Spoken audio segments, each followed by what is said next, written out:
Hey, good morning everybody. Welcome to another Friday workshop. We're using a Renko bar, and of course we're looking for these repeated reversal bars.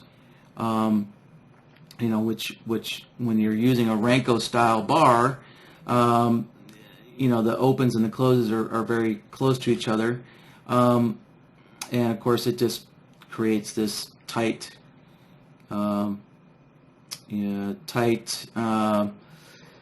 consolidation, where the tops and the bottoms of the bars are nearly equal. But what I think the easy way that we can identify this is that these are simply just reversals. So we can use the inflection solver. Yeah, that's what we'll do is we'll test out the inflection solver, and I think we just need to build 3 inflection solvers to look for 3 reversal bars, and that will identify the 3 bars in a row. And then the next step would be the next step would be to define the breakout direction. So alright, but we'll take this one step at a time here. Alright, so first thing I want to do is give my BloodHound system a name here. Alright, I need to come up with a file name. So I'm just going to use today's date, as I always do. Alright, there we go. So now we got a system name for today's BloodHound template. Alright, and I'm just going to start working on the logic templates on the logic board here, and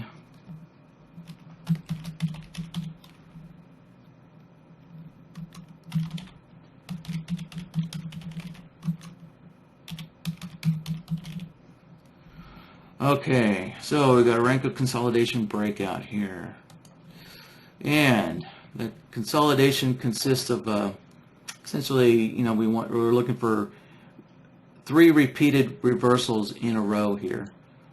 So let's take a look at this, and we're wanting to know when essentially the price reverses. So we're going to look and see when the closing price reverses, and right, so we can see, here we go, I'm going to stretch this out. Right, so we got all of these, reversal down, reversal up, reversal down. Now, since we don't know the direction of the breakout, our core condition here of looking for 3 reversals will have to consist of a short and a long output. So we need a short and a long output for this first condition here, the first condition being looking for 3 reversal bars. And so once our first condition is met, then if we have a long and a short output, then the second condition is looking for the next one of these price bars to either break to the upside or break to the downside. And so if our condition 1 consists of both a long and a short output, then that would allow for both a long breakout or a short breakout, right? So the way we can do that is, let's see, we can use the slope against direction output here, right? So if I turn this output on, set a 1 there, right? Now we can see whenever there's a reversal bar, I'm getting a long and a short output, right? So now we just need to find 3 of these guys in a row. So let's use the look back node here to do that. So connect that in there, and normally I would start off by I'd suggest turning the displacement off, set that to 0. Right, now our look back period, that's how many bars in a row of these reversals are we looking for? So in this case, we're going to say a minimum of 3 here. And for the look back mode, in this case, since our look back is so low, in this case the average does work. So we can see that the first reversal bar, I'm going to stretch this out even more here. So we can see the first reversal bar just gave us a really small output here. And actually, how about if I slide this over? So here's our first reversal bar. And just a moment here. I'm going to change the color of the green to kind of brighten up the racing stripe a little bit for you guys. So let's set that to lime.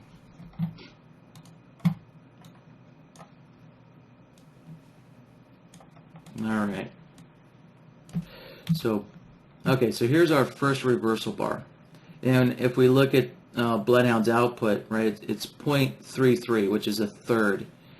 So, and it's a third because we're looking for 3 lookbacks and it's averaging them, right? So now when we get to the second reversal bar, now the output increases to 2/3 or 0.667, right? Because now we have 2 reversals out of 3, so we have 2/3 of the right reversals that we're looking for, or the inflections. And then when we get to the third reversal, we get a 1 for the output, right, or 100%. So the average does work in this case, since we're only looking for 3. But if you go up to say if you're looking for 10 reversals, something really extreme, then the average really won't work in this case anymore. Actually, maybe 5 will give me a good example here. Let's let me look back here. Yeah, okay. So remember this is the other spot here that has a bunch of reversals in a row. Let's tighten this up. There we go. So, all right, so I have my look back set to 5, and I'll show you that the average doesn't work as expected if we set it up to 5, right? Because I can see here's my first reversal bar. Here's my second. Little arrow. There's my second reversal bar, my third, and then we can see when we get to the fourth reversal bar, I actually have right. We're getting a racing stripe. We're getting a signal, and that's because on the fourth bar, 4/5. If we scroll this over, right, I can see 4/5 equals 0.8, which 0.8 is enough of an output value to give me a racing stripe. So so if this number goes too high, the average isn't really going to be suitable. So what we do want to use is actually the minimum here. If I set this to minimum, then as this node is looking back, it's going to look for the minimum. It's going to look for the minimum output, and so when we get to the first bar, we have a little output, but then it's going to look back 5 more bars where there's no output. Right, there's no output from the inflection solver. So if we take a look at the inflection solver here, right, we can see back here as that look back node looks back, it's not finding any output, and so it's going to use the minimum value, which is 0. Since there's no output, the value is 0. So the minimum here is saying use the minimum value that we find when we look back 5 bars. And so the first bar we look back is 0, and 0 is the minimum, so it's going to use 0 going forward. Right, so as it's looking back, 0. So it's not until we get to the 5th bar, then when it looks back, right, it's going to find all of these bars looking back actually have an output, and so the minimum output would be 1 as it looks back. So that's why we want to use minimum. All right, so we've got that. Let's set this back to 3 because we are actually just looking for a minimum of 3. And let's go back to our previous example here. There we go.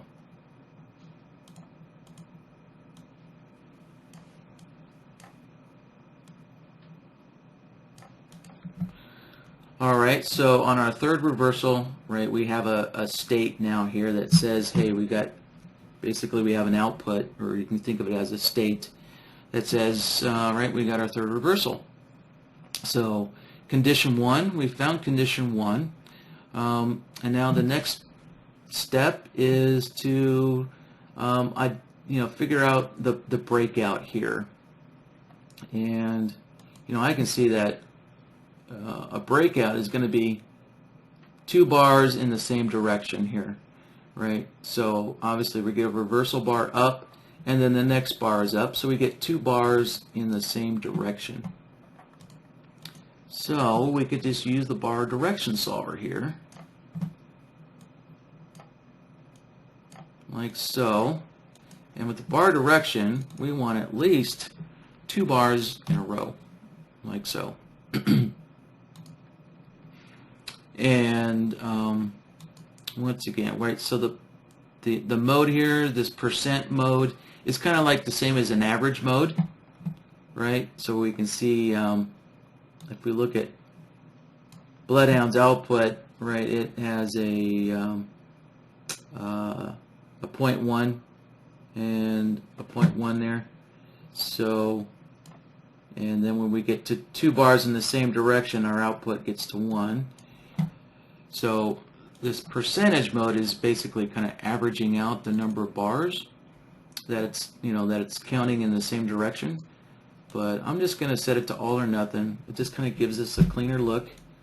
So we can see when we get 2 up bars in a row, we actually get a long output. And then when we get 2 down bars in a row, we get a long output. Right? So this here, I can see this long output on this first bar that that moved out, that stopped reversing and moved out for the breakout. Right? So there we go. So let's take a look at these. So here's our logic that identifies the reversal bars. So let me mark this. Right, so I have an output here on this bar, and now if we look at the bar direction solver, right, I can see that, well, the output here is on this bar. So I need to find a way to get both the outputs on the same bar, basically on this bar, which identifies the breakout. So I need to get the output from over here from this logic. I need to slide it forward 1 bar onto the actual breakout bar when that happens. So now that is what the displacement function does. So I will set this back to 1, and you can see it displaced, right? It displaced our output here forward 1 bar. So now we have the output from the bar direction on this bar and the output from the inflection solver on that bar, and now we can just join them together with an AND node. Alright, so before I get going too far, let me name these.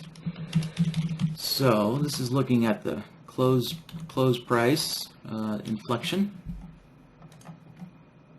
and this is looking for, right, a 2 bars in the same direction there. And so now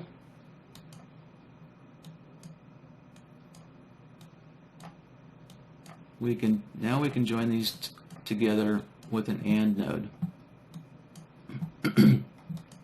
And we'll take a look at that.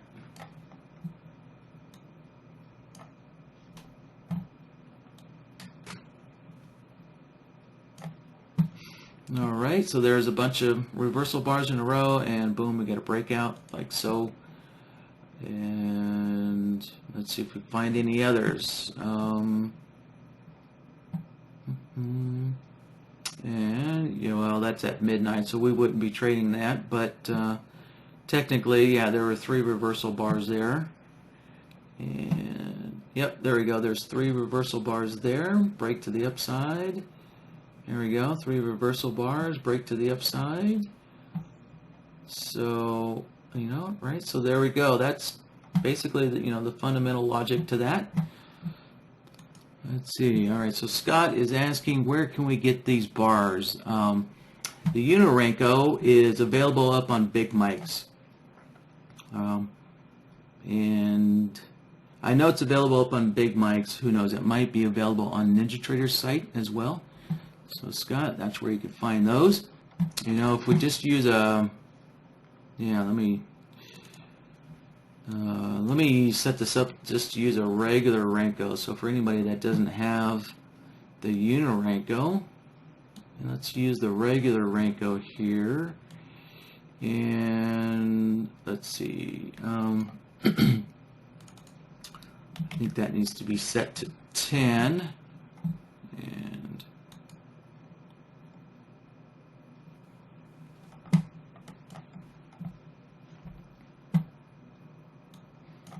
And we'll have to adjust the logic a little bit differently. Let's see. Oh, actually, no, I guess we don't. Yeah, we do have 3 reversal bars there. So, yeah, there's 3 reversal bars. Let's take a little further look. Yep, there's our signal there on the exact same bar. And well,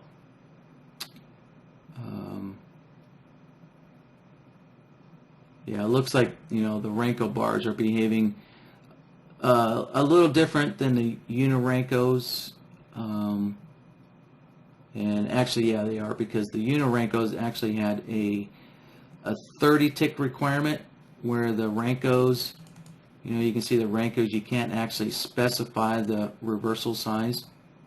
So there is a little different behavior, but the logic still works on a Renko bar. So let's see. Oh shoot. Yeah, we had this set to what, 10:30 and 1.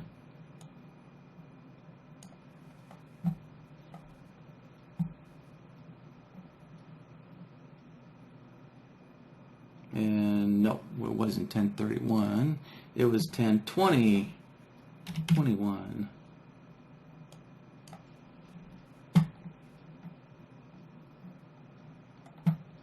Yeah, so the Renkos gave us a few extra signals just because its reversal logic was a little different than the UniRenko, but but very similar. All right, so Frank has a further question. He's asking, so after a fake out is detected, how can you take the trade in the opposite direction? All right, so let's see. Let's go back to the fake out here. All right, so as we look at this, so you can see what happens after a fake out, right? We get a bar reversal. Yeah, we get a bar reversal. So let's we can set our logic up to look for a bar reversal. If a bar reversal is right after the signal, then we know that we essentially got a fake out, right? All right, so our signal, right? Our signal is short, but if it's a fake out, then we want to take a long trade afterwards. Right? We want to take a long trade afterwards, and so this long trade is opposite of this short trade. So what we're going to have to do is take this short output here, the short signal, and reverse it to a long, and combine it with an inflection node here, another inflection node, because right, we got a price reversal that identified that fake out. So let's take a look on how to build that.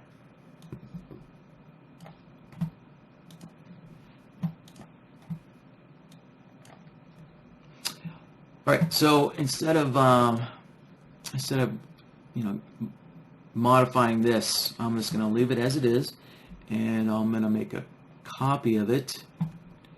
And so here's my copy. So what I'm going to do is make the name of this logic template a little shorter.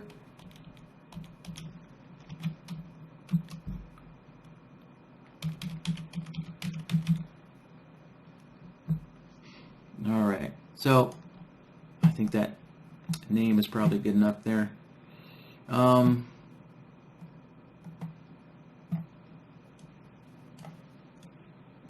me move stuff around a little bit, make some room. Okay. Yeah, just a little tip. Some of you guys might notice that I can just pan around, and I don't have to go up here to use the pan button, right? I can just do it instantly. And what this is my mouse has a middle button on it. So the scroll wheel on my mouse, I can click down on the scroll wheel, and that becomes a middle mouse button, right? A third mouse button. And so what I'm doing is I'm pressing the mouse wheel on, pressing the wheel on my mouse, and you have to hold it down. So as long as I hold it down, it's in pan mode, and when I let go of the scroll wheel, then it takes me out of pan mode. So just a little tip there for you guys. All right. So okay. So back to building our fake out logic. Right. So first thing I know is that we do have a price reverses. Right. Price reverses here. So let's grab another inflection solver here.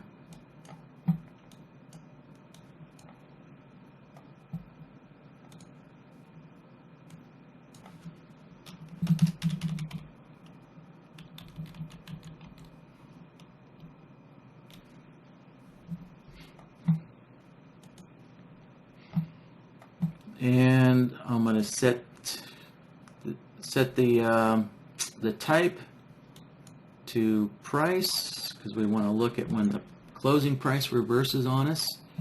And yeah, so there we go. Look at that. So we do have a long output from that solver, which would give us which we can use to generate a long signal for that price reversal there. And I'm going to take Raven off the chart first. Here, another little ninja tip. Let me bring up the control panel.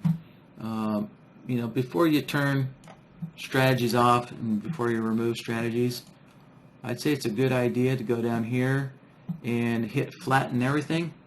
Hopefully you're not in a live trade, so you're not flattening your live trades, but this is just a good practice.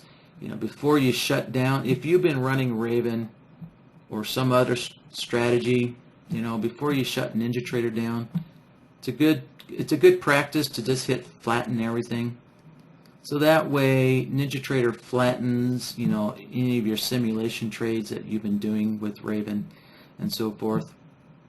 Right, so should put all your simulation trades flat, and it also turns your strategies off, right? So that also, NinjaTrader goes in and disables all running strategies. So we can see that this one is turned off now. It's no longer checked. So that's just a kind of a good practice when you want to turn off all your strategies and and shut down NinjaTrader. So. And I'll just remove that. There we go. Okay, so I got rid of Raven. All right, so I can see right, I've got a long output here on this reversal bar that we're looking to get, right, a reversal fake out kind of trade. So now the next step is, right, I need to take this short signal, right? So that's a requirement, right? I don't want to, right? So obviously I don't want to take, you know, all of these reversal trades. I only want to take this reversal trade that happened right after my first trade signal, right? So I need to take this short signal here, this short trade signal, and join it with my inflection solver to essentially kind of validate the inflection solver's, you know, long signal here.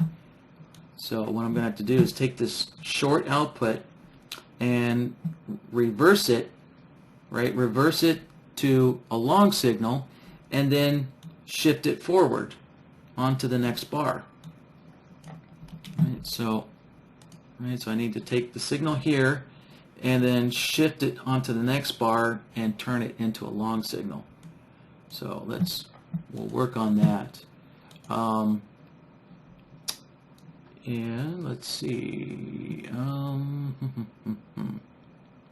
to do that, all right. So to do that, we're going to use the long-short modifier here.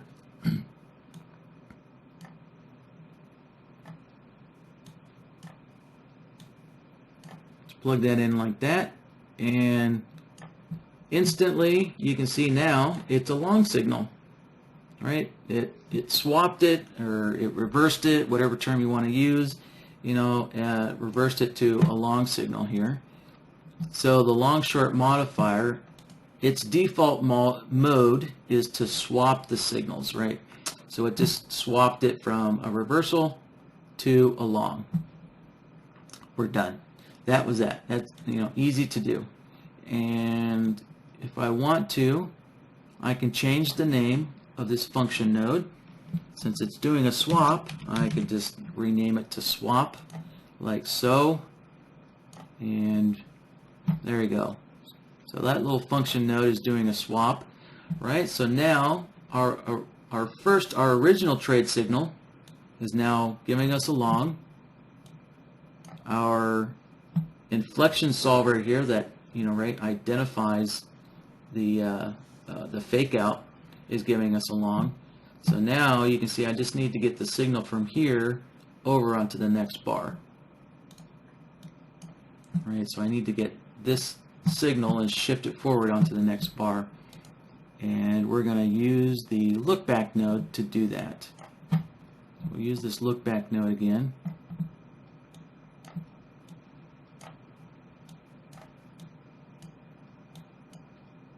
And once again, the default settings for the look back was set up exactly to do that, just to shift the signal forward one. So I didn't have to make any changes. All right. And so now it's on the same bar there. Right. So we took, basically, to show you, we took our original, you know, short breakout signal, and we modified it a little bit to give us a long, right, a long kind of reversal trade there. And we're going to combine it with this inflection solver as well. So next step is, let me shift this down.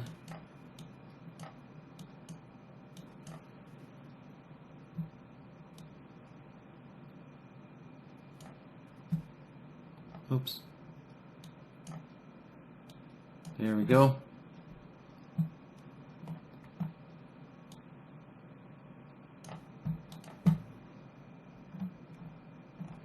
All right, let's take a look at some other places here. So let me kind of show you, right? So this was not a fake out. Now, if I disconnect this inflection solver, right, you can see that it gave us a reversal.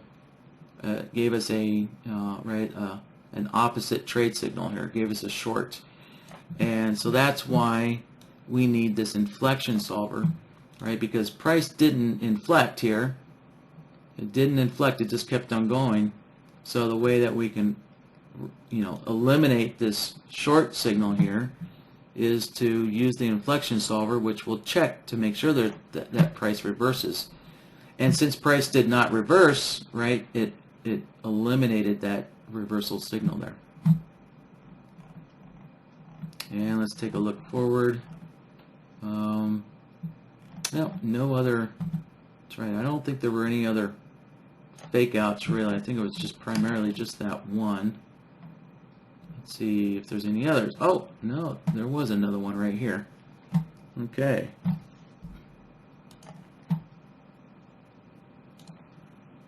There we go. We'll circle that.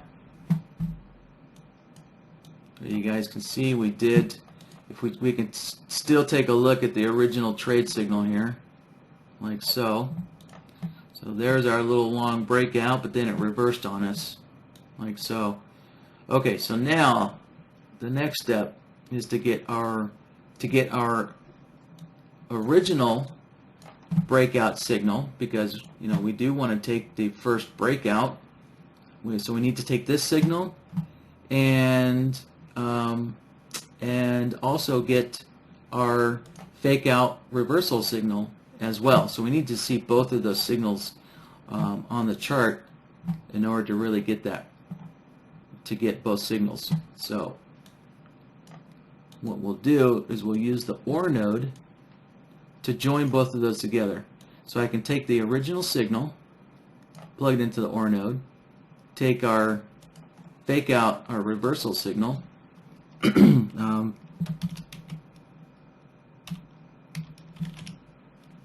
right, so that's our fake out signal coming from this AND node. So I'll take our fake out signal, connect it to an OR node. So now I have both signals connected to this OR node, and the OR node joins them together like so. Right? Okay, so good. We got a long breakout, and away it goes for some profits. And we did get a long breakout, but then we would have got reversed to short, and that short did work out a little later. So so we did get a short here. So we didn't build logic to get really detailed and involved for for other reversal fake outs, but right, the second bar did give us a little bit of profit here. So the system that we built only gives us a reversal signal if we get an immediate fake out, like so, just like this guy.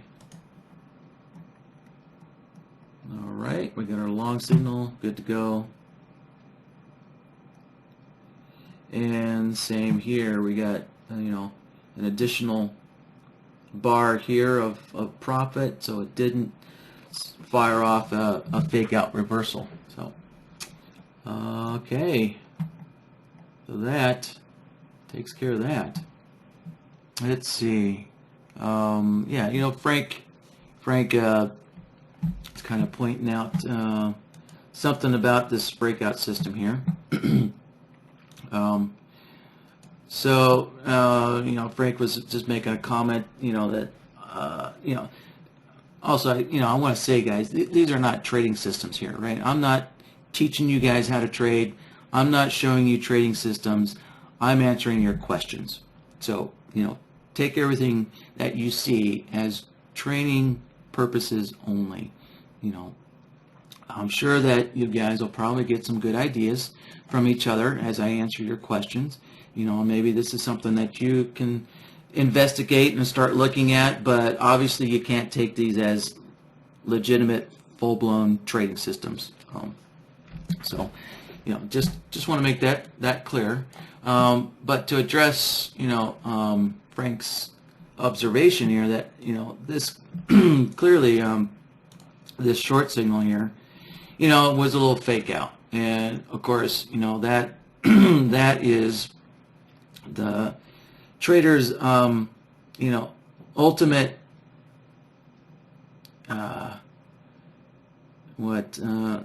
ultimate issue, you know, that we face as traders is, you know, how can we avoid fake outs? Well, you can't, right? You can never avoid, there's nothing on the world that can ever predict when a fake out is going to occur.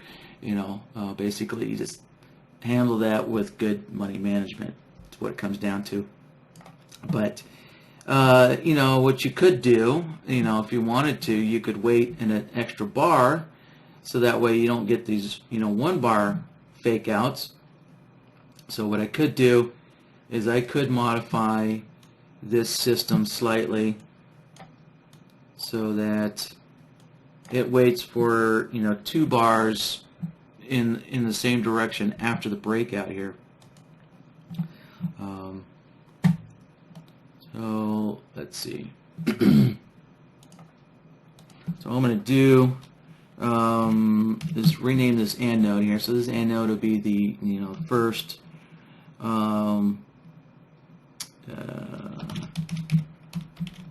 first breakout bar,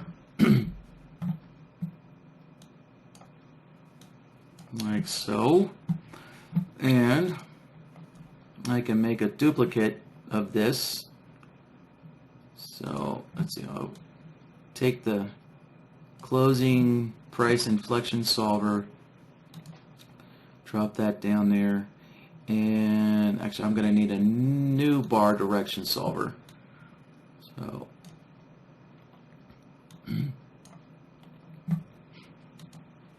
alright, so I'm going to grab another look back node,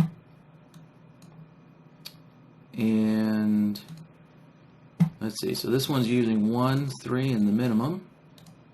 So I'll leave that at 1, set that to 3, set this to the minimum so we get an exact copy here. And so this bar direction, right, if we remember, this is identifying where we're getting 2 bars in the same direction. But this time, if we want to wait for, you know, a 3rd bar in the same direction, I'll set this guy up here to look for 3 bars in the same direction. Set that to 3. I'll set this to all or nothing. Right, so this solver is almost the same as this solver, except I changed the number of bars from 2 to 3. So now as we look at the chart, right, we can see here there's no output here anymore because we only got 2 bars in the same direction instead of 3. So let's go back to this area over here where we will eventually get a signal. So here, so I'll move the arrow over here for the 3 bars in the same direction. Now I'm going to take a look at this closing price inflection here, and I can see that, right, my output here is still 1 bar behind. I need to shift this output forward again an extra bar, like so. So once again, I can take this the displacement setting for the look back node, and I'll just add 1 to that. So I'll displace it forward 2 bars. So now I can see that I have an output here on the same bar as the 3 bar direction. Alright, so now both of these have an output on the same bar here, like so. And then I can just drop an AND node down here.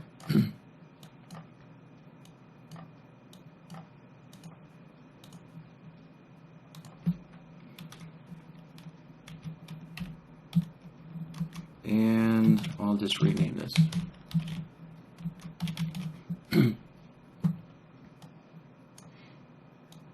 There we go. So we got 2 different systems here. Now, doing essentially the same thing, but we're just waiting for an extra bar in the same direction as confirmation to the breakout. And so there we go. Now we cured this guy. So no fake out signal there. So that's so that's one way that you could handle that, if you like. So so really, so this second set of logic down here, it's the same as the original. The only difference is, right, I had to delay the inflection, condition another bar, so I had to set my displacement to 2, and my bar direction solver, I had to set it to now look for 3 bars in the same direction, right? And so that's all I did to make this system down here. So, all right, so there you go, Frank. All right, see, Terry just like a quick peek at looking at 1 minute chart. So there you go, I'll shrink that up. There, you can take a look at that, Terry, while I read some more questions there. And Armando is asking, can you use the same logic for BloodHound Renko bars? Yep, you sure can. I think a Renko bar is a Renko bar, but obviously the behavior is going to be a little different because the way Julie had built those UniRenko bars, it was using a very specific reversal size. But, with Renkos being all fairly similar, you should get similar results, but you may not get the exact results. You just kind of have to do your own little testing here.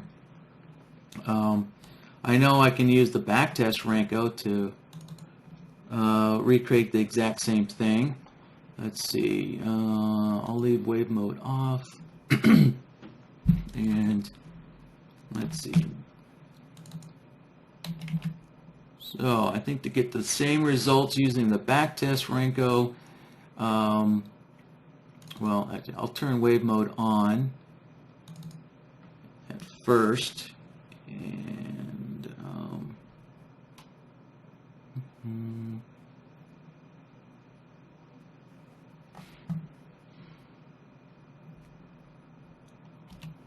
let's see, I think that's going to be the settings. Well, I'll just have to put it on there and take a look.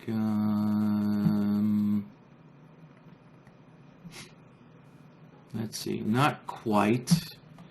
Let's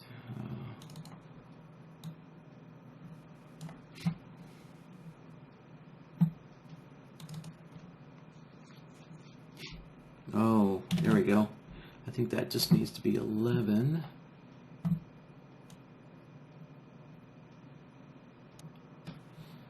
Yeah, there we go. That looks pretty dead on to how the UniRenko bar was set up. So that's how you would do it with the backtest Renko. And let's see, the ProRenko.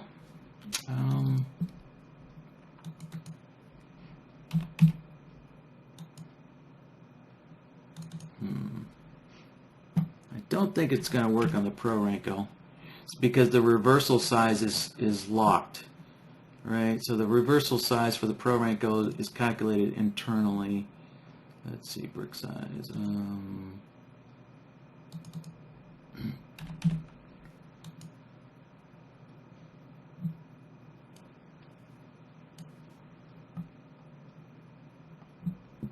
Oh, hold on. I need to turn this sync on.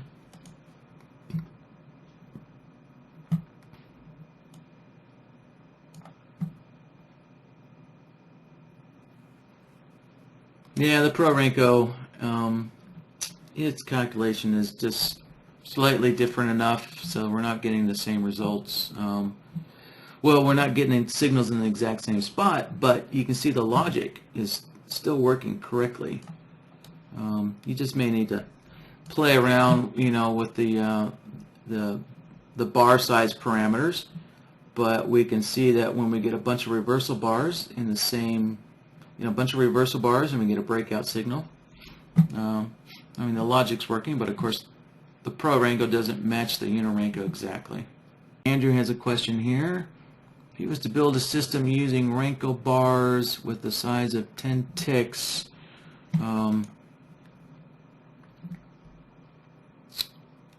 let's see, where does the trade open at?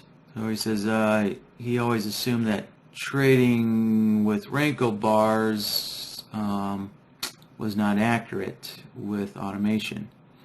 So backtesting Renko bars is not accurate, but trading with the Renko bars is as accurate as every other bar. So, so if you were trading this system live, your trade would take place, wherever the current market price is. Bars don't dictate where you get filled.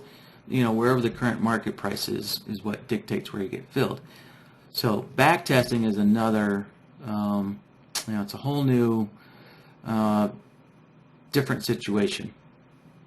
So, because when you're backtesting on a chart, you never know where the market was at any given second. So, charting software, that can do backtesting, all charting software has to use the open price of the bar. That's the only information that we have when looking back historically on old data. So charting software uses the open of the bar as to determine where the current where the current market price was for backtesting. And so if this open price has been modified, which it is for Renko bars, if it's been modified, then that's going to skew your backtest results, because the open price doesn't reflect where the market actually was. So that's why Renko bars don't make aren't good candidates for backtesting. And that's the reason why I created the backtest Renko. So let's see here if I can set this up again to match those UniRenkos.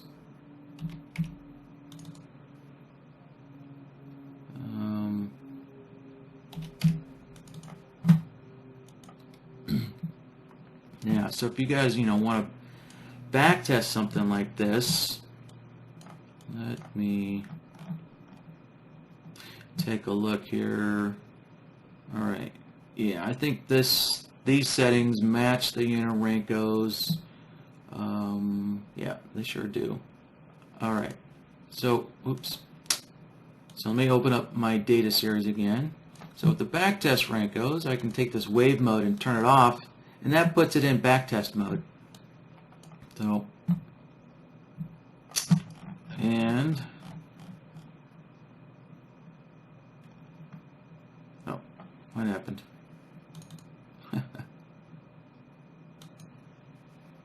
And oh, actually that is okay. No, that is correct. I guess because we're dealing with such large bars. But let's see, just to kind of illustrate, yeah.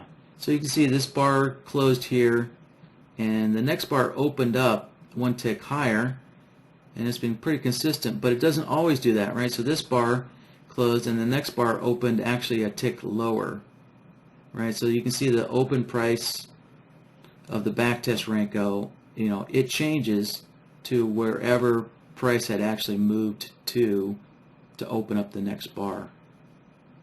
So I can see here's the close.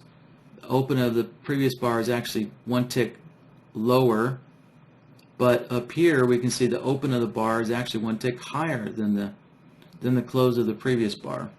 So the open price is adjusting, as best as it can to where the next to where the next last price was that opened the bar. Okay, so Joe is asking, what exactly does BloodHound understand by inflection solver? All right, so an inflection is a change in direction, right? So it's a mathematical kind of term for a change in direction. So if we're looking at an inflection of price, what we're looking at is, if I change this to a line chart, and let's change the color. There we go.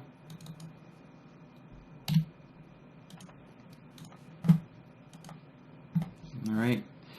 So an inflection, an inflection point, inflections are basically their points. An inflection is basically, it's a fancy word for reversal, right? So most of us would say, hey, price reversed up here, price reversed down here, and so that's what an inflection is. So since we're dealing with, price that, we're dealing with price that only moves up or down. So we only have inflections that are up or down.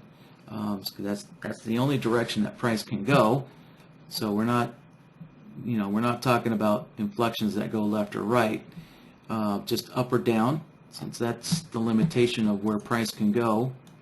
And so if I take a look at the closing price inflection, and actually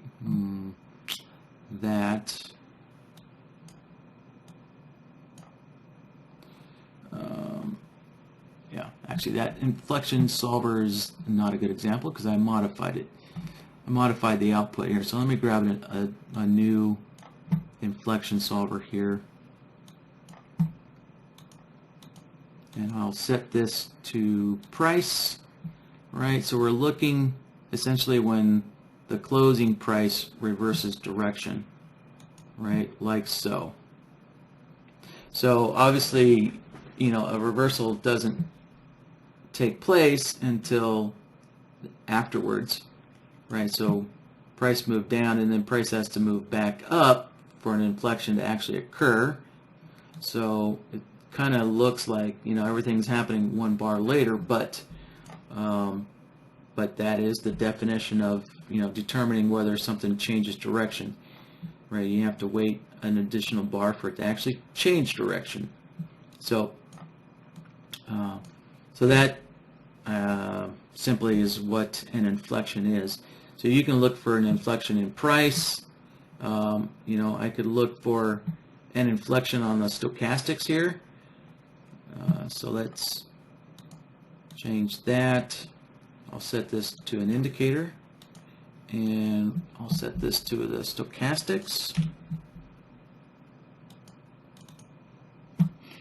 And I'm pretty sure I'm just using 7, 14, and 3 on the chart.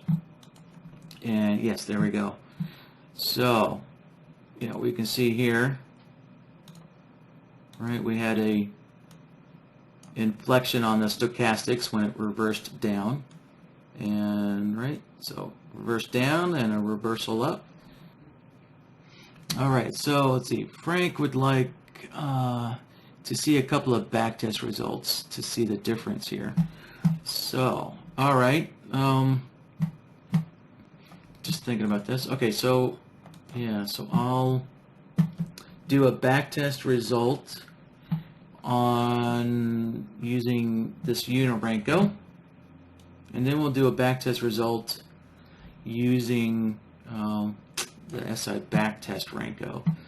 So yeah, I can see that the way Julie has these bars set up, it's going to do a pretty good job in kind of compensating for backtesting, because she has the open of the bar. Let me stretch this out.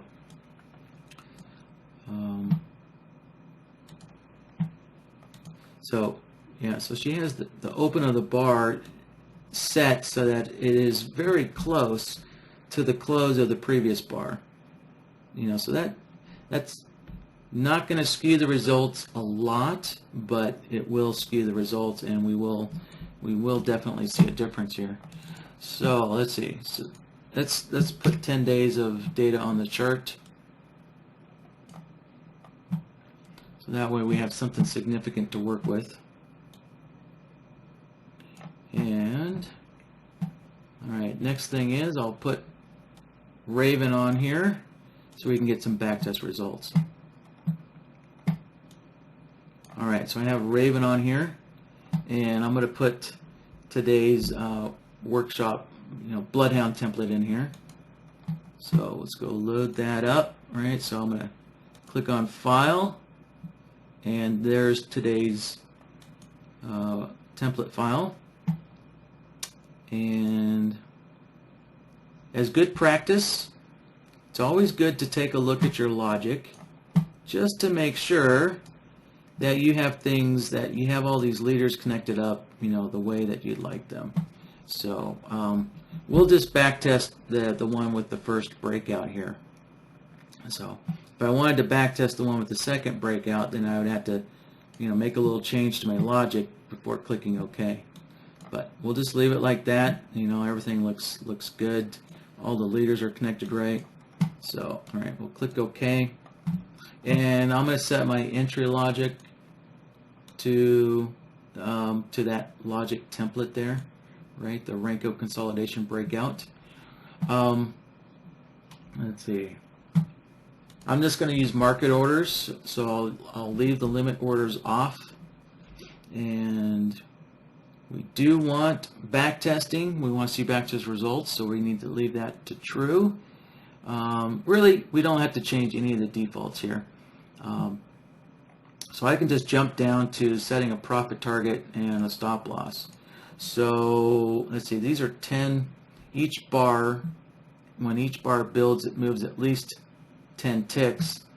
So how about if we just do something basic, like a 1-to-1 profit and loss ratio. And so I'll put 20 tick, 20 tick. Let's see, could turn a trailing stop on, maybe that'll help. And then the next step is I'll turn the strategy on, and let's just run it.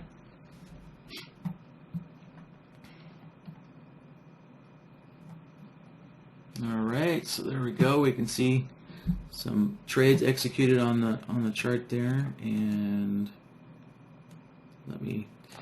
I'll just delete these indicators off of here. There we go. Alright, you'll notice that I have BloodHound on the chart. It says BloodHound here, and the bottom one says Raven. So this bottom one down here is Raven. Okay, so to look at the backtest results, let's go to Raven. We'll look at the historical results, and so there we go. So it made $530 out of 10 days. All right, so $530, and now let's switch over to the backtest Renkos.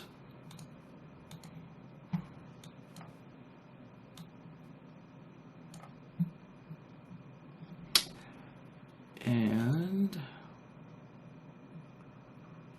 yeah, I think those are the correct settings there. Good. And let's put this back on a candle. And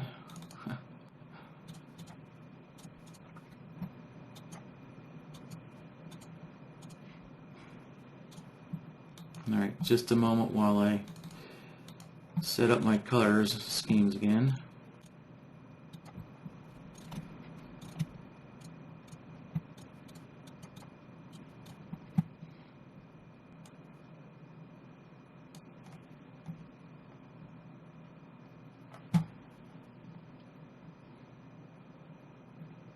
I'm just going to look on the chart just to make sure that the handles look similar to the UniRenko, and yeah, we got, I think they do.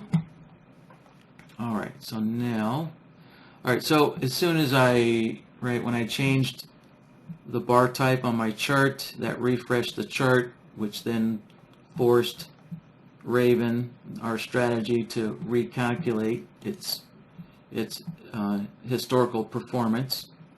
So let's bring up this next one here, and bingo. So the actual results was negative 200. Big difference.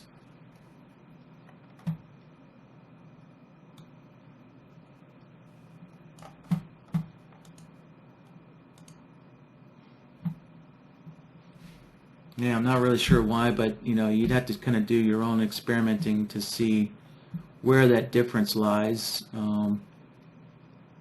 Yeah, looks like we can see from the graph it did good at first, and then it started losing money. Oh, hold on. Actually, let me double check. There we go. There's a big difference there. Right, it defaulted back to 5 days. So let's put 10 days on the chart and see if that makes a difference.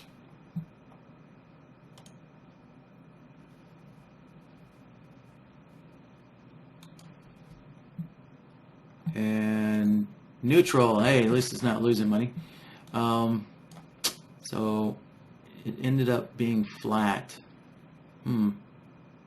So still, pretty significant discrepancy there. Yeah, so lost money at first, gained a lot of money, and then petered back off to flat.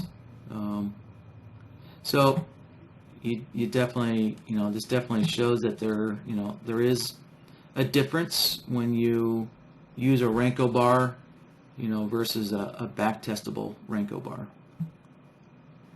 It looks like some of you guys were doing your own testing of this, own backtesting of the system on your own computers as I was building it. So that's good. I kind of do encourage you guys to kind of build these systems along with me. If you have multiple monitors and you can build the BloodHound system on your own computer on a different monitor as you watch me, I think that would be very beneficial for you guys. Just so you can get so you can get excuse me, so you can get around to just using BloodHound more and more. The more you use it, the more you use it something, obviously the better you're going to get at it.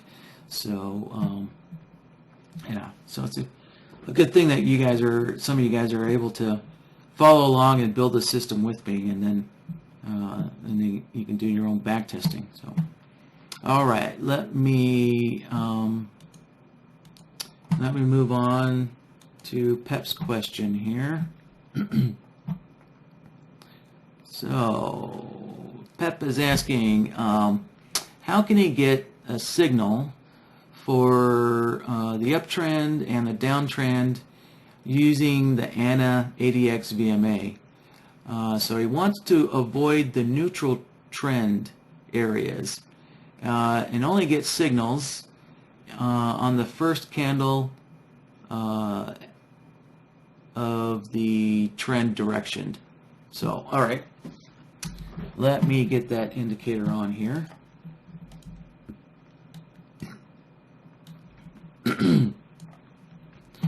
All right, so just so you guys know, all of these ANA indicators are available up on Big Mics.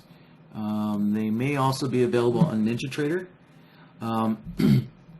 But another good resource is Daniel has been working with Harry, and Harry put together a import file that includes all of these ANA indicators in one file, in one zip file.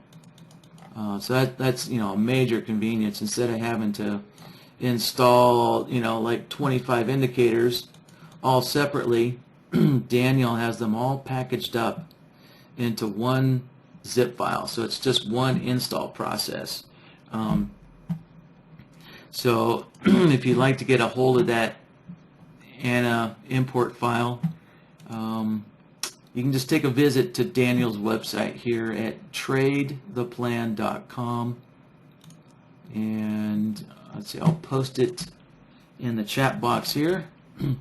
And I don't know exactly where it is on his site, but you can go onto a site, take a look around. Maybe it's in the free download section. It is a free download. So I imagine it's probably in the free download section there. All right, so that's how you can get a hold of all of these ANA indicators on here.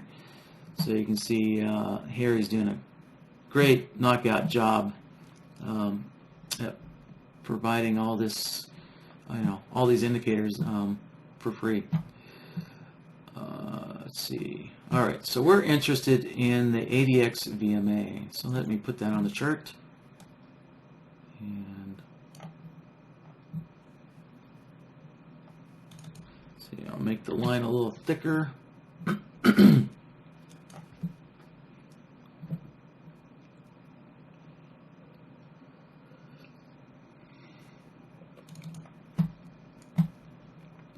All right, I don't want to color the bar, so let's see. All right, so I think that will turn the painted bars off. Yep, there we go. Good deal. And all right, let me make this line a little thicker. There we go. All right, so where the points we're interested in is like this first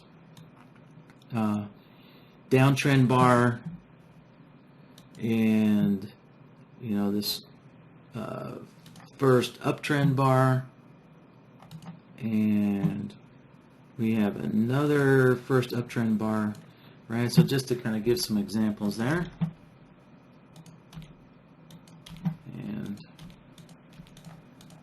There we go. Clean up the chart a little bit.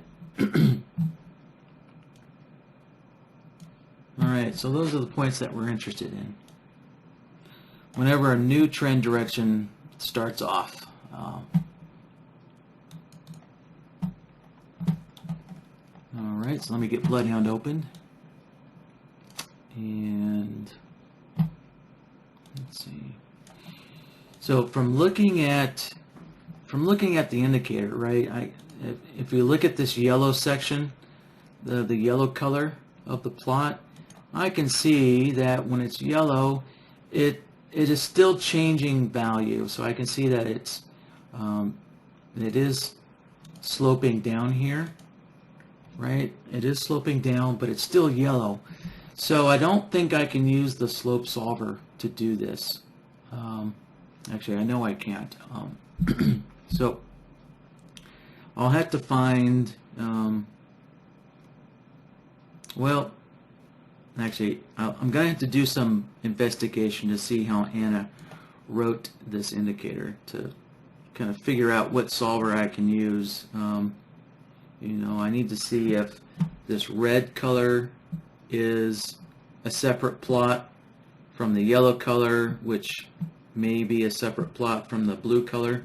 Those may be all separate plots, but I will have to do some investigation to figure that out.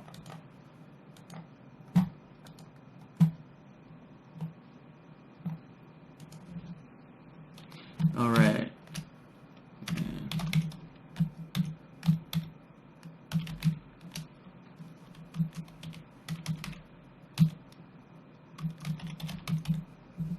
Okay, so there we go.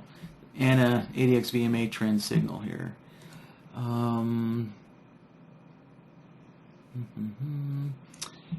Let's see. I'm gonna. Well, yeah, I don't think the slope solver is going to work, but I'm going to take a look at it anyways. Let's see.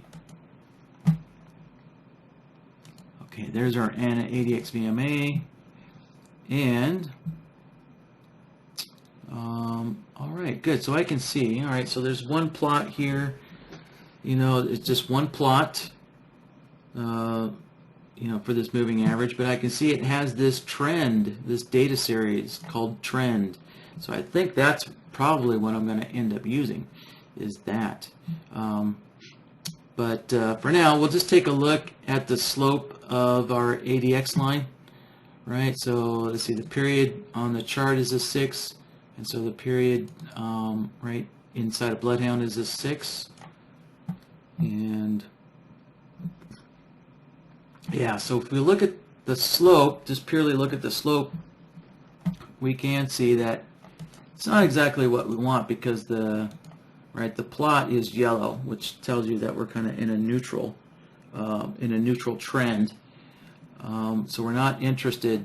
We want to ignore when the plot is yellow here, but yet we can see that the slope solver gives us, a trend direction, because the plot does actually have a slope to it, and in this case it's a slight downslope.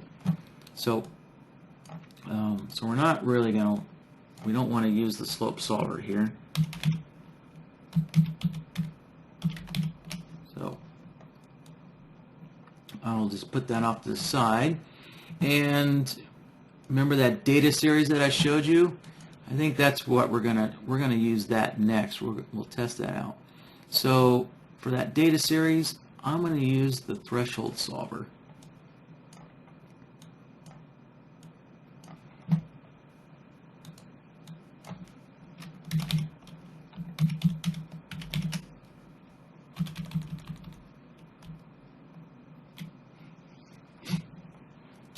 Alright, so I've named my solver. Let's switch our indicator over. And this time in the inflection solver, I'm going to use the trend data series here. And once again, my period is still set to 6, so I can leave that alone. Alright, good to go. Now, since I do have programming knowledge, I know that typically in something like this, when a programmer adds a data series that kind of identifies what the trend is, typically this trend will contain a value of 1 when we're in an uptrend, and a value of -1 when we're in a downtrend.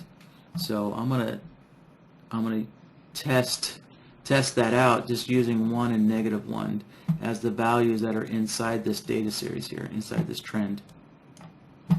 So what I'll do is I'll set my threshold to 1, and I'll set my long output to 1 and see if that works. And so far it looks good. So far so good. Right, so I can see, yep, there we go. Whenever it's blue, we're getting a long output, and then it turns yellow and there's no output, and it turns blue again, we get an output. Alright, so far so good. So now let's look for the downtrend, which is probably going to be a -1. Alright, and keep in mind the threshold values need to be in descending order, so that's why we have zeros in the middle. Right, I can't have a 0 after the -1 because that would not be a correct descending order. And if you do that, if I set this to -1 and I had zeros after it, you can see it's skewing my results here a little bit, and you won't get the results that you expect if you do something like this.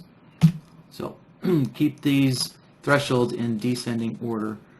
So since -1 is the lowest value here, I'm going to put that down at the bottom on E. And now we want to short when it contains a -1 to identify the downtrend. And there we go. Yep.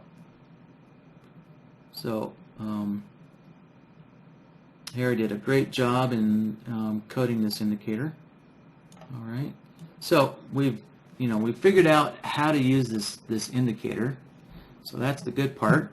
Now the next part is that PEP only wants one signal bar, right? He only wants one signal bar, not continuous signal bars here, like so. So there's a couple ways we can do that. But the first way I'm going to try is let's experiment with the crossover solver. Let's see if this crossover solver will give us the results we want. So let me name this first. There we go. And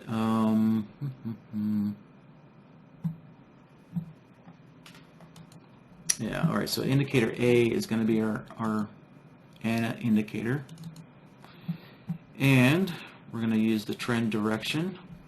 All right, our period's defaulted to 6, so we don't have to change that.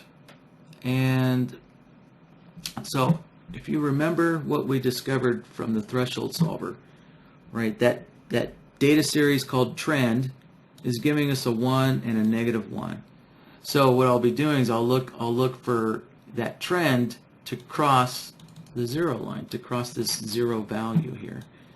So for the crossover solver, I'm going to change the type to a fixed value, and we're going to look, for that. So we're looking for this data series trend. We're looking for those values to basically cross the 0, and we'll see if that works.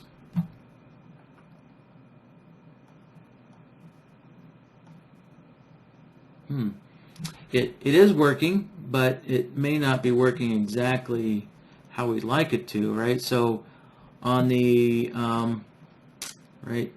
so look, on the very first downtrend, right, we got a short signal. But then the indicator goes flat, and then it goes in a downtrend again, and we didn't get this a down signal, and that's because the data really didn't cross over the 0, right? So that data series, that trend data series, it went right. It was blue over here, so it went from +1 and it crossed the 0 line to -1. But over here, it went from -1 to 0 back to -1, so it never really crossed the 0 value. So that's why we're not getting additional short signals here, like so.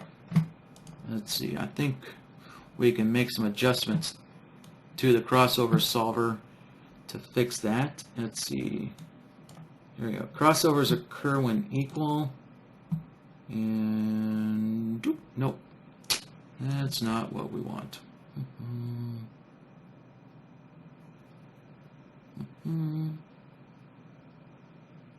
All right. Well, that's basically the results we're going to get from using the crossover solver. So what we can do is we can go back to the threshold solver here, our original solver, like so. Right, so we're getting continuous short signals here. And so if we just want to see the first one, then let me open this up a little bit. There we go. What we can do is use the signal blocker. So the signal blocker was designed so that when you get continuous signals like this, that you can block the rest of the signals that happen afterwards. So that way we only see the first signal and the rest of them are getting blocked. So let's plug this in. We'll take a look. And it seems like almost right off the bat it works correctly, except, here we go, here's a good example. So we can see right here we're getting, we got 2 short signals on the same downtrend. Right, and if we count, there's 5 bars in between these signals.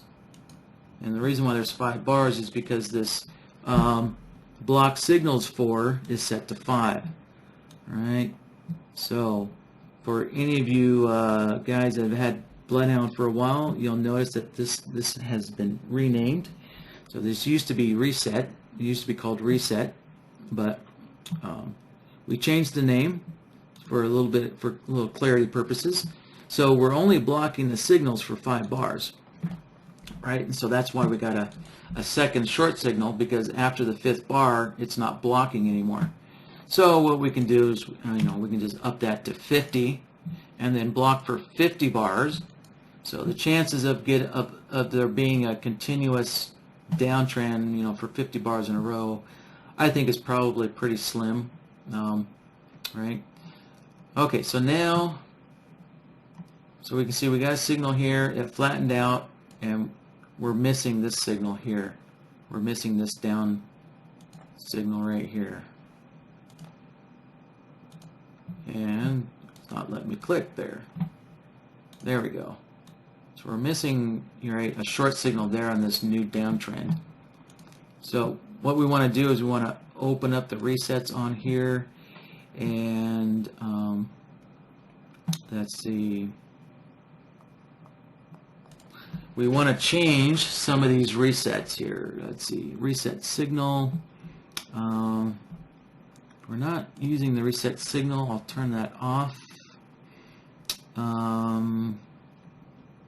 Let's see, we could use the input opposite signal, but let's see, what I'm looking for is no signal. There we go. So input no signal is what I'm going to use to reset this guy.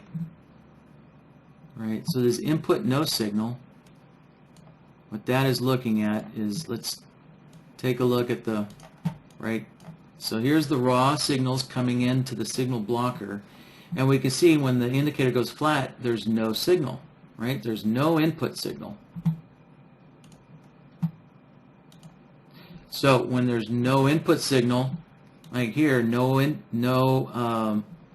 there's input no signal. We're using this, right, this no signal area to reset the signal blocker to turn it back off. Right, and so this guy here is really the key to getting the signal blocker working for us, in this particular case.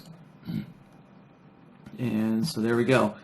And we can see that, we did actually get one bar here that was yellow, right? The plot line was yellow, so it did that did reset the signal blocker, and it changed to a downtrend again. We got another short signal. Let's see, PEP, there you go. That's really kind of the short answer to it. Right, so we can see here that the color, the indicator turned yellow, and then it turned red again, and then yellow, red again. So it gave us kind of multiple short signals there. So, who knows, maybe adjusting the period on your ADXVMA, might help with that, but you'll just have to kind of play around with it and, get the results that you're looking for. All right, yeah, it sounds like Pep was on the right track. He was using the comparison solver to see if the trend equaled 1 for an uptrend. So yeah, you're close there. Pep, you could have used 2 comparison solvers to see if the data series trend equaled 1, and in the other comparison solver you could check to see if the trend equaled a -1, and that would give you the same results. However, the threshold solver, you can do it with just one solver here, like so. So Terry's asking, can you show how to use the signal blocker? For example, if you wanted to block an exit signal or a short signal. So, all right, so you're using as an example a bar direction change, or a price slope change. Let's see. Okay, so you want to block an exit signal as long as the slope of the stochastics is up. I don't think you want the signal blocker. Let's see. Yeah, so the signal blocker always allows the first output to go through. Right? The signal blocker always allows the first signal to go through. So I'm not sure the signal blocker applies to what you're asking, Terry.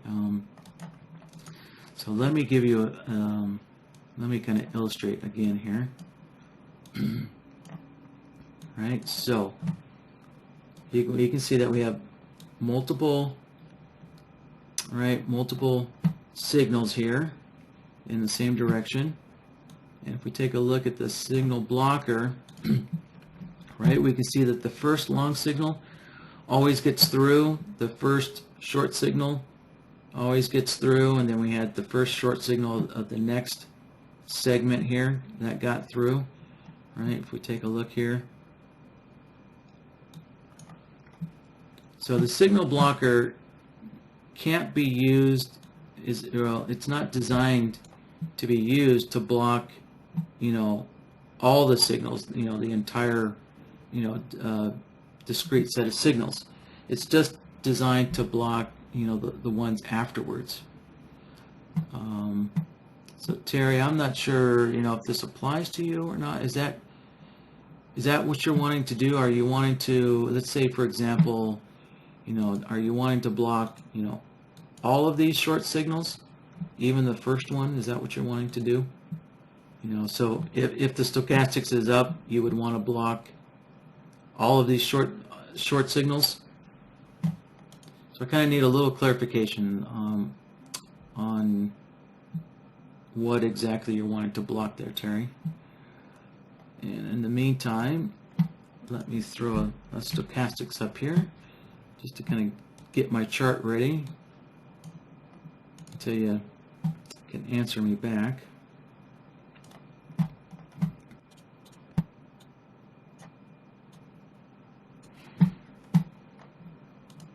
And okay, let me okay.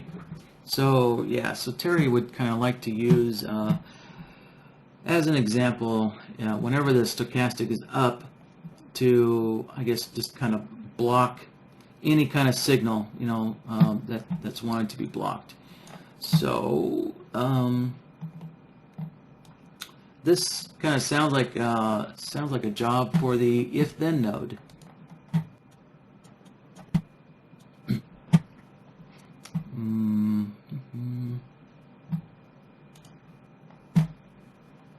All right, I'm going to make a copy of this anaADXVMA threshold solver and move it back onto our default time frame. So that we make sure that, okay, yeah, so this is still on the 15-minute chart. Okay, so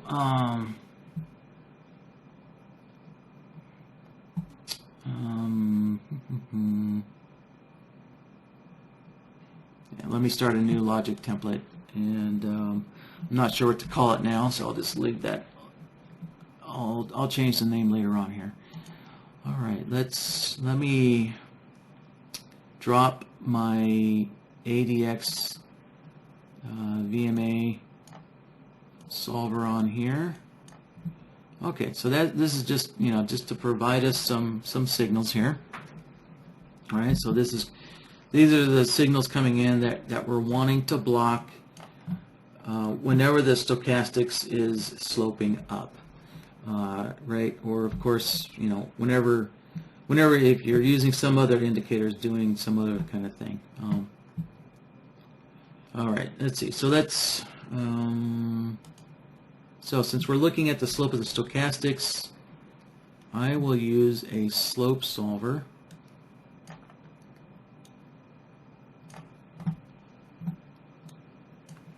And let's change our indicator to the stochastics.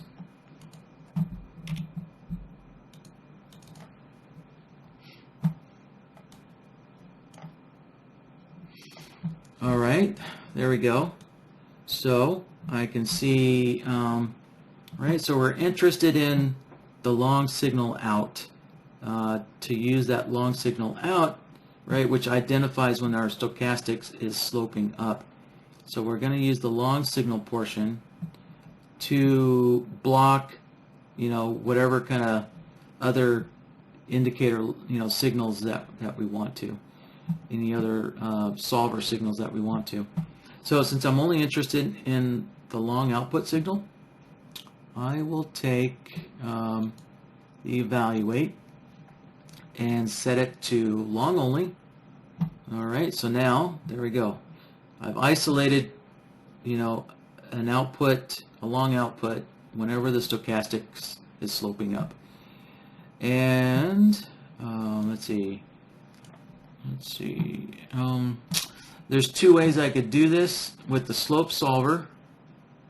I could use, I could get a short output by using the against direction. If I do something like that, oh, no, maybe not. Let's see. Oh, no, that's right.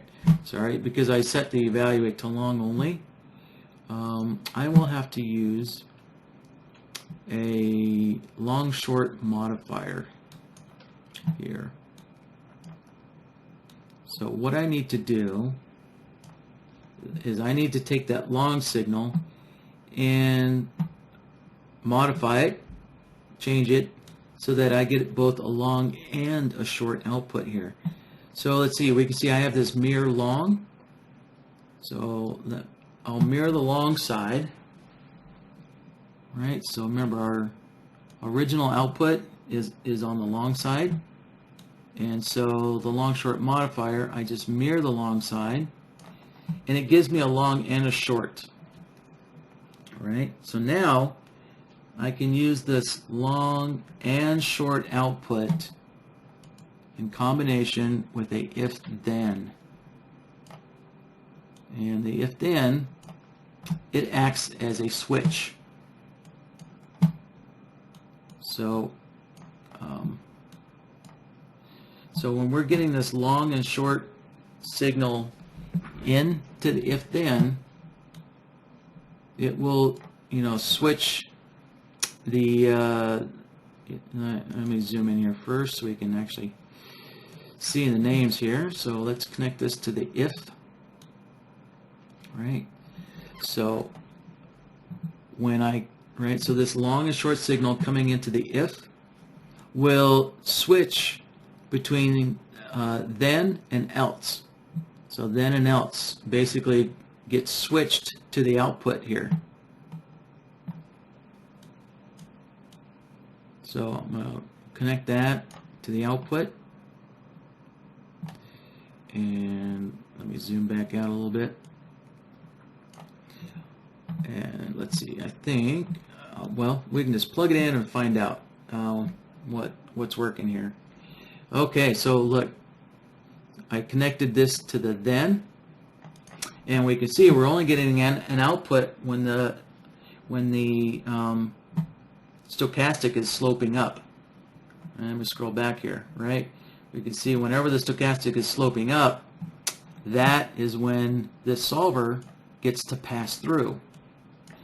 Alright, so if I disconnect this from there and I connect it to the else, now we can see, right, our threshold solver, right, its output passes through only when the stochastic is sloping down. Right, so now we can see whenever the stochastic is sloping up, right, whenever the stochastic is sloping up, the else gets blocked, right? So the else doesn't pass through, but the then connection passes through. So we can use the if-then to basically block, everything from passing through it, right? By I guess the key is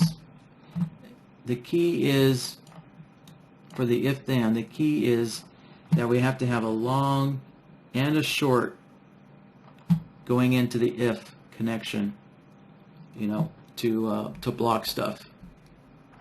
So, and of course, you could essentially kind of like reverse all this logic as well. This is just one way to do it. So I could reverse all this logic. So let's take a look at our stochastic slope again.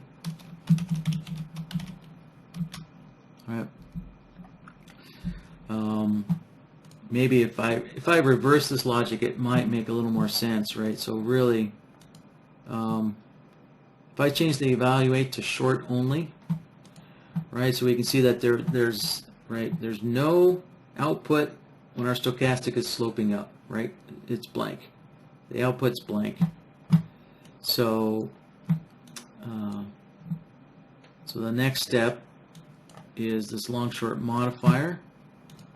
I would have to mirror the short side, right? So now still, when the stochastic is sloping up, right, there's no output, it's blank. All right, so we could use the blank output as well to kind of block signals as well. So we could still use the if then, but instead of using the else, I would have to connect this to the end, to the then. It gets a little confusing with the labeling on this labeling called then. Right, so there's kind of a, right, we get the exact same result. I just kind of reverse the logic, but I guess the added advantage of reversing my logic is that I'll now get the same results using an AND node. Right, so there's an AND node.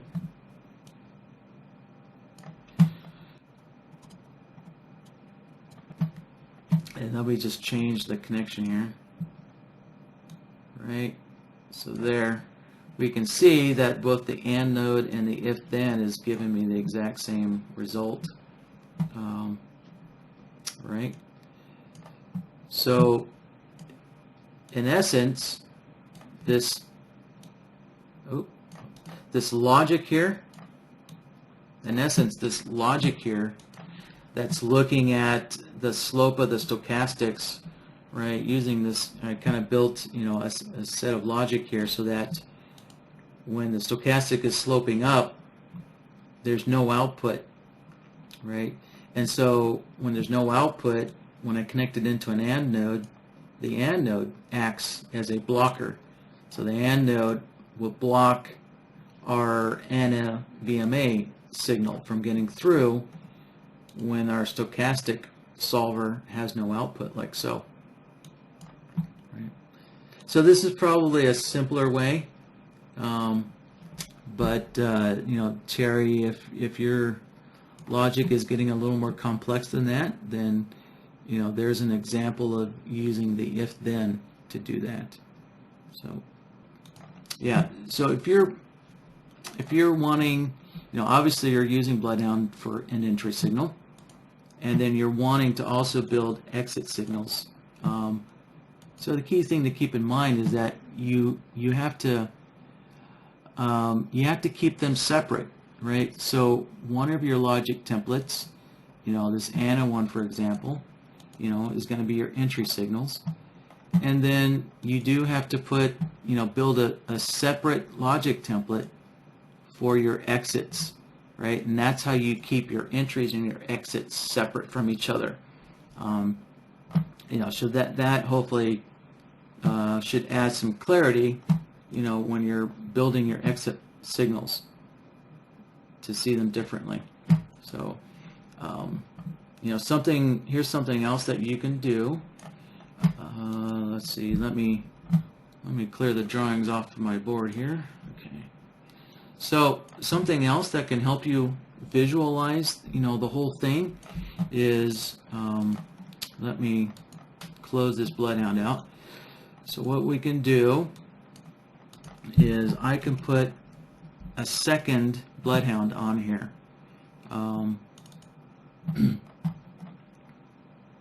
And I'll have to load up the same file.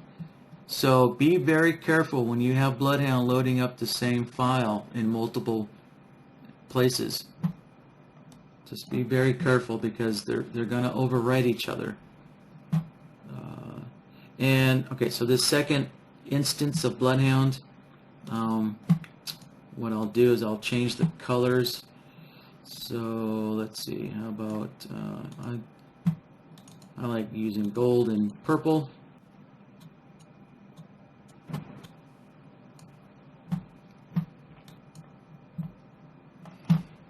Alright, so we can see I have two bloodhounds up here on the chart now. So I'll set one of them to show me my ADXVMA, as my entry signals. So I can see my nice, green and red entry signals. And then the gold and purple, I'll set that to my exit logic. And now I can see both on the chart at the same time. Alright, so this gives you a good visual reference, to help you as you're building your exit logic to see where your exit logic lies in relationship to your entry signals. And so, so you can see both of them on the chart at the same time like that. Just to restate, be very mindful when you have two bloodhounds using the same file, because if I go in here, watch this, I'll go in here, and how about if I disconnect this guy? I'll disconnect it, and so my exit logic no longer works. But if I go into the other bloodhound, I go in here, I could do something, completely unrelated. I could look at some other logic templates, and I close this one out, and what I just did is I just overwrote the same file. So basically I erased that leader that I disconnected.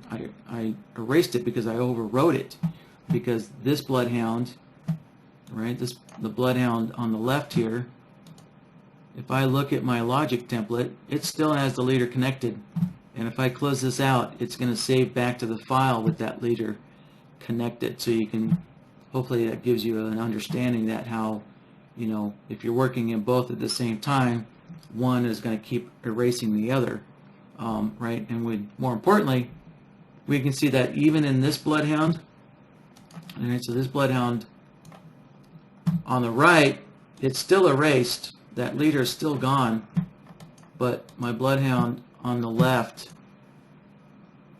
that leader still exists, even though, and every time I close the interface, it saves back to the file. So if I close this one out first, that leader just got erased in the file, but it didn't get erased here. Now if I close this one out, it just saved back to the file with that leader connected. So just keep that mindful if you're doing something like this, and only work, basically what you want to do is you only want to work in one at a time, work one at a time. So let's just say I make some changes. I'll add this OR node, so I'm working on the left hand side. That's going to be my work instance that I'll do on my work in that. I can close it out, and that saves it back to the file. And then if I want to see the changes in the other bloodhound, then what I have to do is when I open it up, go back to file. Actually, let me just show you, so you can see that no change has been made to our exit logic here. So what I do is go to file, reload it, and bingo, there's my changes now show up. And so I have to reload that file every time I make a change to see the changes made, and then of course I need to hit F5. So just be mindful of that. Okay, I hope that sheds a little clarity onto it, Frank. All right, well, I don't see any last minute questions, so we will wrap it up this time. All right, guys, have a good Friday. Enjoy your weekend, and I hope to see you all here next Friday. All right, bye-bye, guys.